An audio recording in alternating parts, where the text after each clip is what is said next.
शांति 25 जनवरी 2022 की साकार मुरली है। मीठे बच्चे, यह तुम्हारी वानप्रस्थ अवस्था है, इसलिए एक बाप को याद करना है, निर्वाण धाम में चलने की तैयारी करनी है।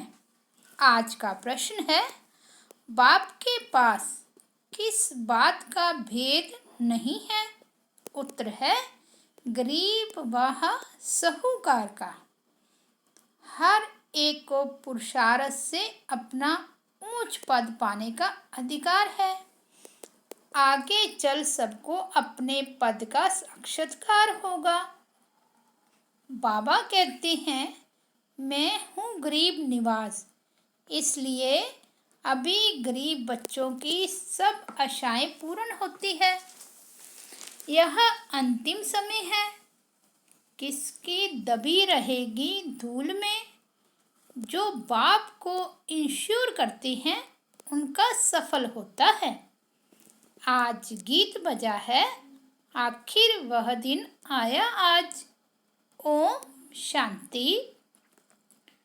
इसका अर्थ तो बिल्कुल सिंपल है। हर एक बात सेकंड में समझने की है। सेकंड में बाप से वर्षा लेना है। बच्चे जानते हैं कि बेहद का बाप आ गया है, परंतु यह निश्चय भी कोई कोई को स्थायी बैठता नहीं है। जैसे लौकिक संबंध में माँ को बच्चा पैदा होता है तो झट समझ जाता है कि यह जन्म दे और पालना करने वाली है, तो यहाँ भी झट समझना चाहिए ना।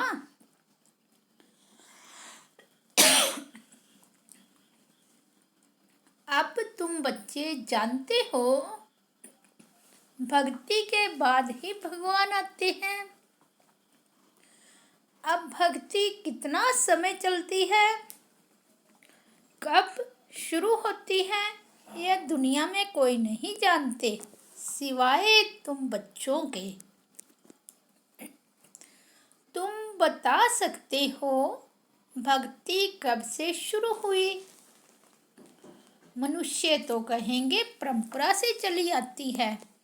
ज्ञान और भक्ति दो चीजें जरूर हैं।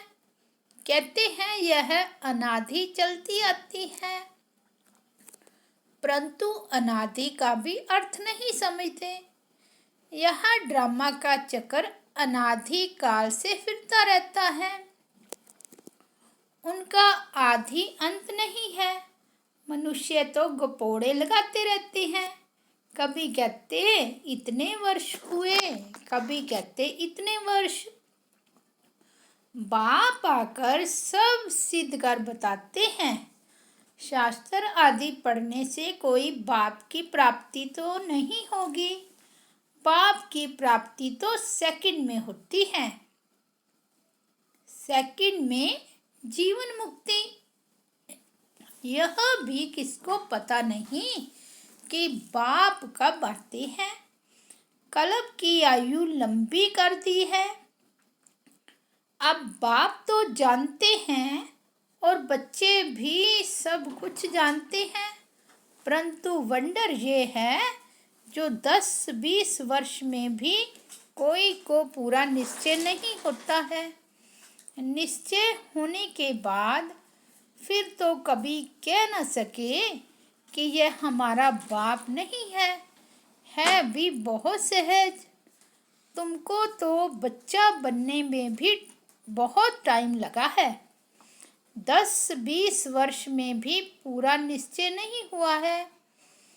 अब तुम किसको परिचय देते हो तो सेकंड में निश्चय हो जाता है। जनक की बात भी पिछाड़ी की है, क्योंकि दिन प्रतिदिन बहुत सहज होता जाता है। ऐसी अच्छी अच्छी पॉइंट्स निकलती है जो झट किसको निश्चय हो जाए।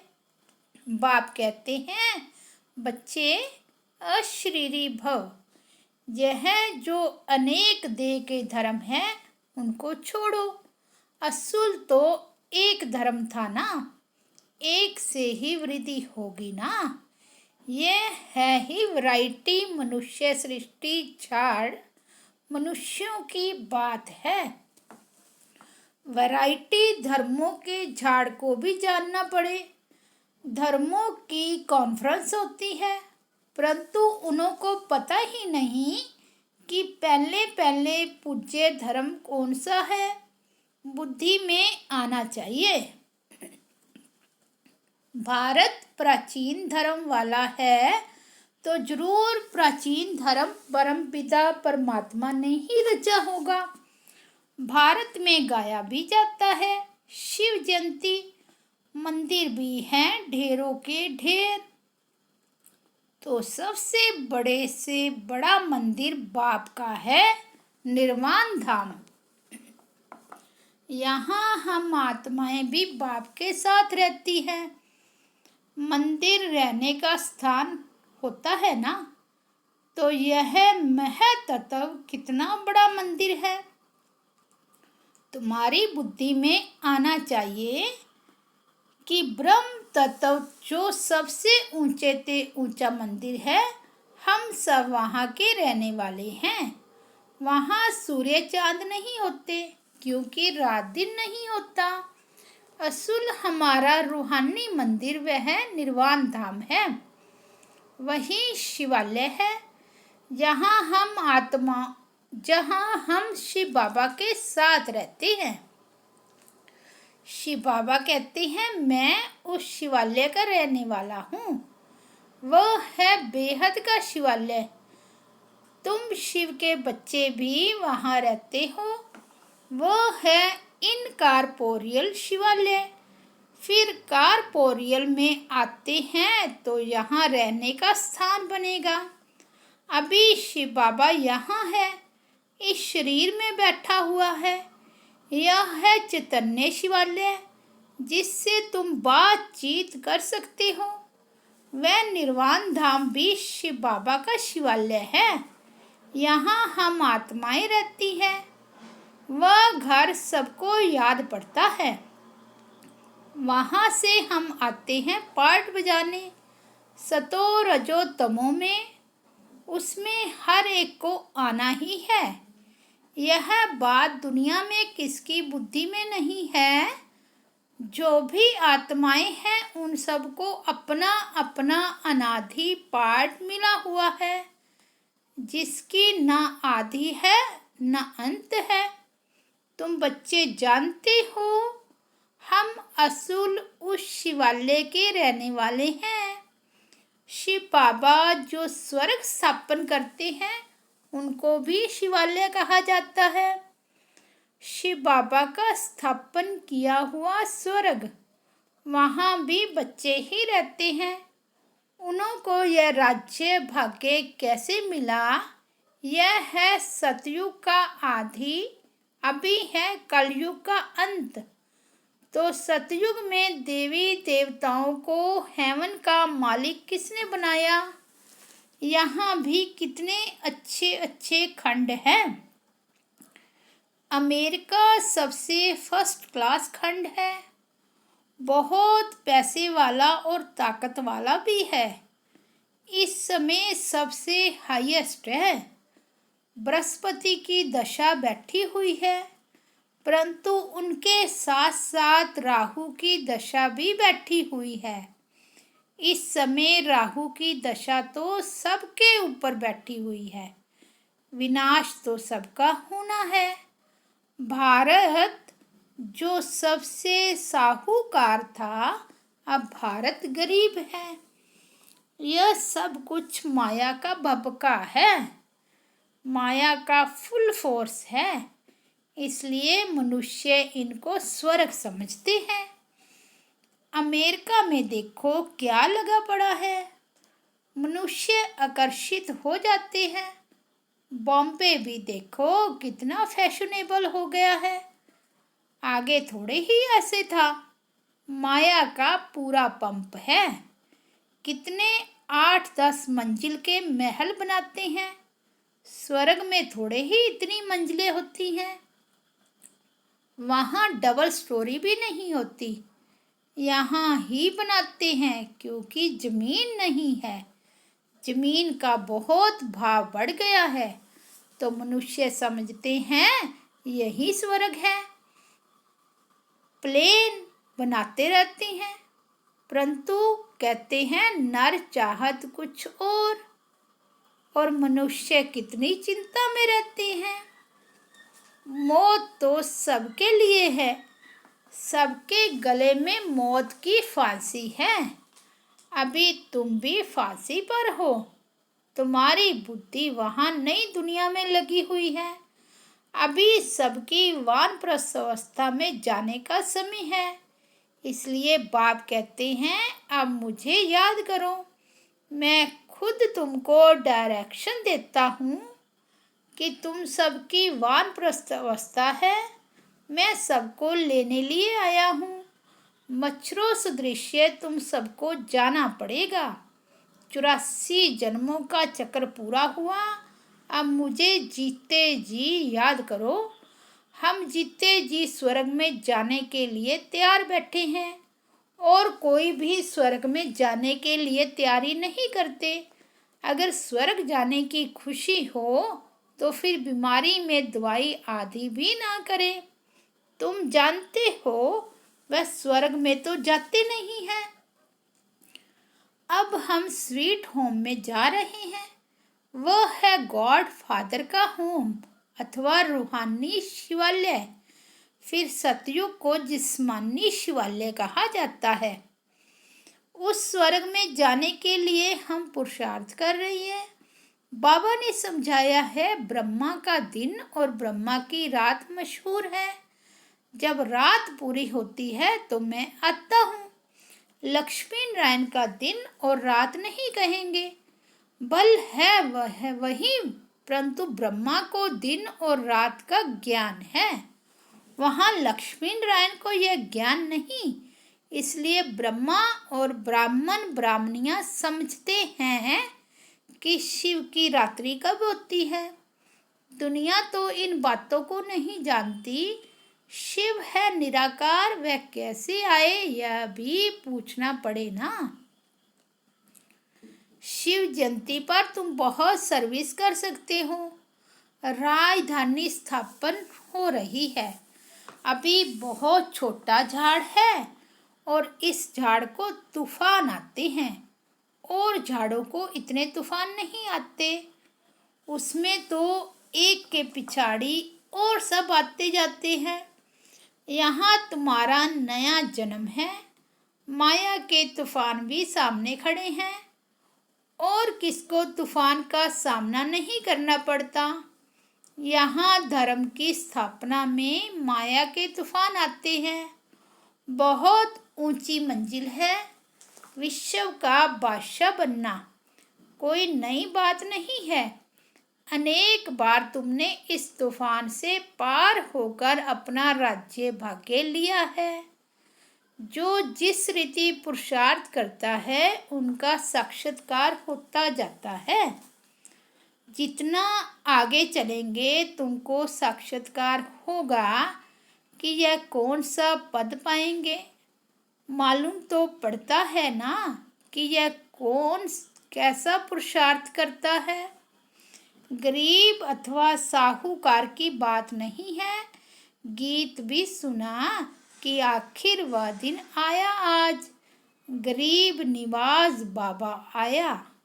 बाबा कहते हैं मुझे कोई साहूकारों को धन नहीं देना है, वह तो है ही साहूकार। उन्हों के लिए तो स्वर्ग यहाँ है। करोड़पति हैं। आगे करोड़पति कोई मुश्किल होता था। अभी तो करोड़ मनुष्यों के पास दीवारों में छिपे पड़े हैं, परंतु यह किसके काम आने नहीं है। पेट कोई ज़्यादा नहीं खाता है। ठगी से पैसे इकट्ठे करने वालों को नींद नहीं आती होगी। पता नहीं कहाँ गवर्नमेंट छापा ना मारे। बाप कहते हैं, याद रखना यह अंतिम समय है।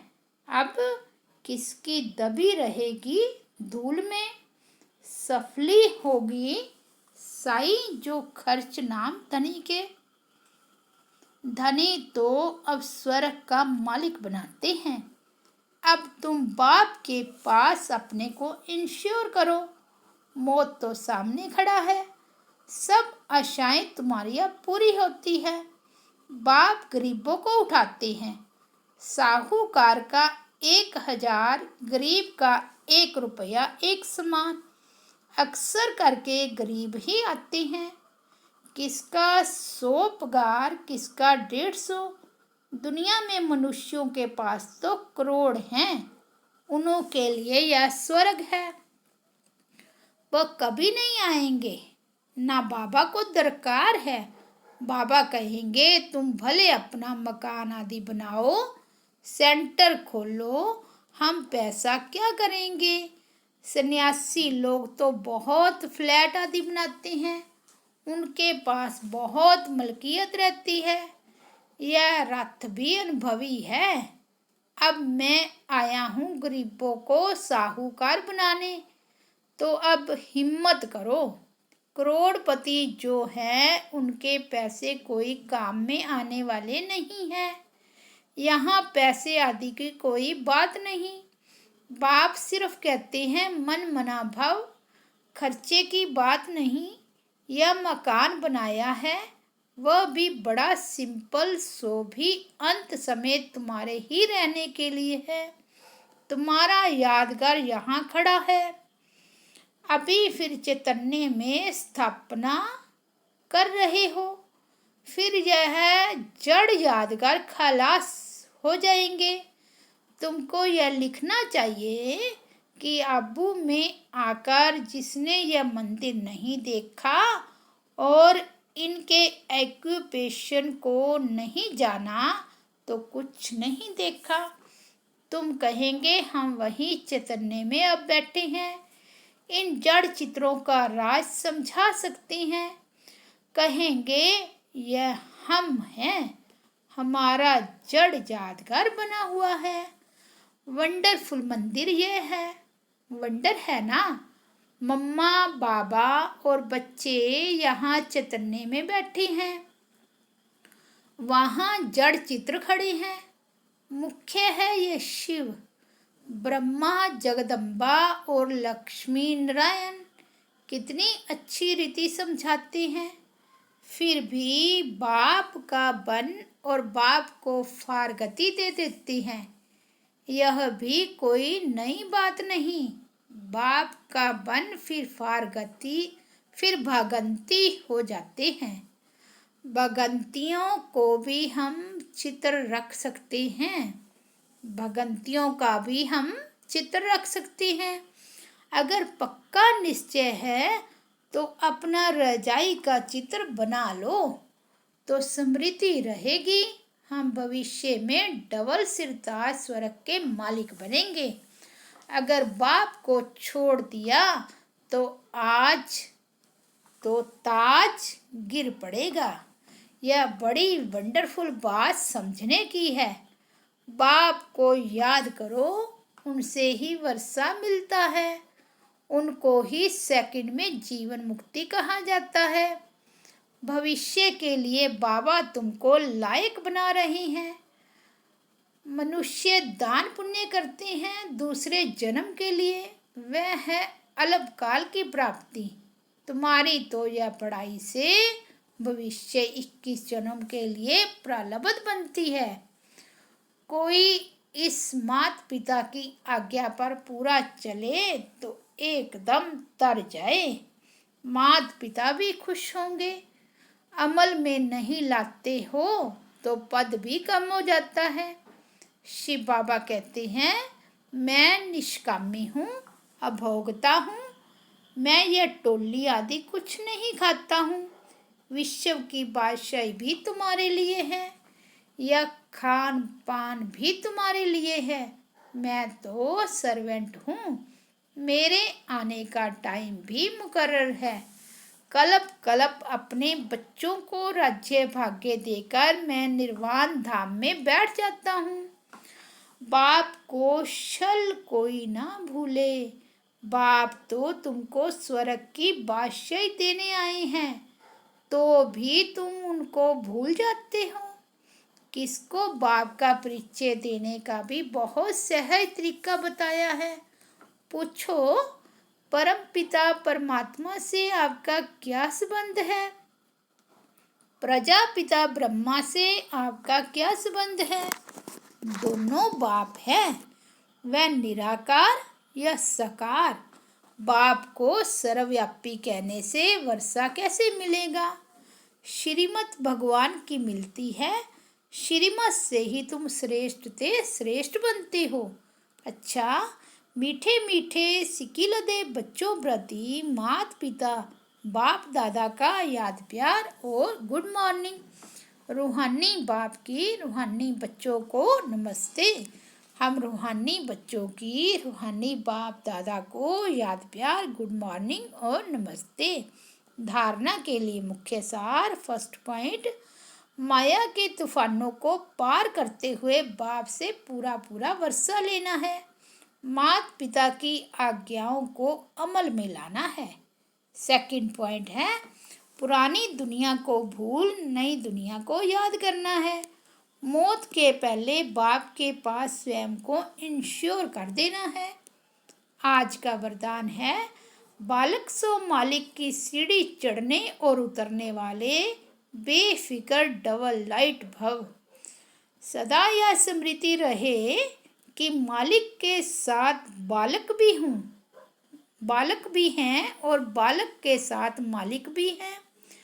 बालक बनने से सदा बेफिक्र डबल लाइट रहेंगे और मालिक अनुभव करने से मालिकपन का रूहानी नशा रहेगा। राय देने के समय मालिक, और जब मेजॉरिटी फाइनल करते हो तो उस समय बालक। यह बालक और मालिक बनने की भी एक सीढ़ी है। यह सीढ़ी कभी चढ़ो कभी उतरो, कभी बालक बन जाओ कभी मालिक बन जाओ, तो किसी भी प्रकार का बोझ नहीं रहेगा। आज का स्लोगन है, जो पुरुष अर्थात आत्मा समझ अपने शरीर द्वारा कार्य कराते हैं वही सच्चे पुरुषार्थी हैं। लवलीन स्थिति का अनुभव करो। सेवा व स्वयं की चढ़ती कला में सफलता का मुख्य आधार है एक बाप से अटूट प्यार। बाप के सिवाय और कुछ दिखाई ना दे। संकल्प में भी बाबा, बोल में भी बाबा, कर्म भी बाबा के साथ। ऐसी लवली स्थिति में रह एक शब्द भी बोलेंगे तो वह स्नेह के बोल दूसरी आत्मा को भी स्नेह में बांध देंगे। ऐसी लवलीन आत्मा का एक बाबा शब्द ही जादू मंत्र का काम करेगा। अच्छा, ओम शांति।